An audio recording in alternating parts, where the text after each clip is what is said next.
ভাই আমার টাকাটা ম্যানেজ করতে একটু টাইম লাগবে, আপনি একটু রিসিপ্টটা দিয়ে দেন যাতে করে আমার বাইরের অপারেশনটা শুরু করতে পারে।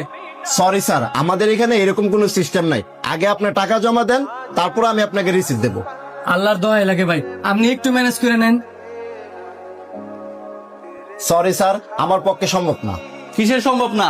তুমি কি আমার কথা বলো বলো অপারেশন শুরু করতে, আমি বিষয়টা দেখতাছি। জি স্যার। ডাক্তার সাহেব আপনারা অনেক অনেক ধন্যবাদ। ধন্যবাদ দেওয়ার কিছু নাই, একদিন আপনি আমার উপকার করছিলেন, আজকে আমি আপনার উপকার করলাম, ভুলে গেছেন গা?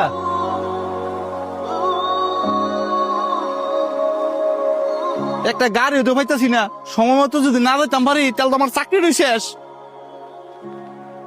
ভাইজান একটা গাড়িও পাইতাছি না, আপনারা যেহেতু নরসিংদীর দিকে যাবেন আমার একটু পায়রাচত্ব নামাই দিয়েন। আপনার আমি পায়রাসুতর কিভাবে নামাই দিমু? আমি তো সাহেবরতাবের দিকে যাবো।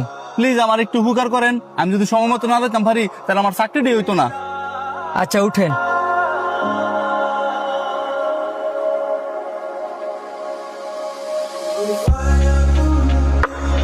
ভাইজান ভালো করে ইন্টারভিউ দেন, তাহলে আপনার জন্য শুভকামনা রইল। আজান দিছে, নামাজটা পড়ে এলাম তাহলে আরো ভালো হবে। আমি নামাজ কিভাবে পড়বো? আমি তো হিন্দু। আপনি মুসলিম হয়ে একজন হিন্দু মানুষ হেল্প করলেন, কিছু মনে করেন নাই তো? না না, কিছু মনে করবো কেন? আপনি হিন্দু হন আর মুসলিম হন, আমাদের সবচেয়ে বড় পরিচয় হচ্ছে আমরা মানুষ।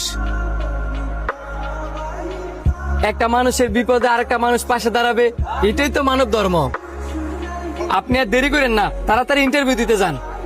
আপনার একটা কথা আমার এখনো কানে বাজে, আপনি বলছিলেন না একটা মানুষের বিপদে আরেকটা মানুষ পাশে থাকবে, এটাই তো মানব ধর্ম।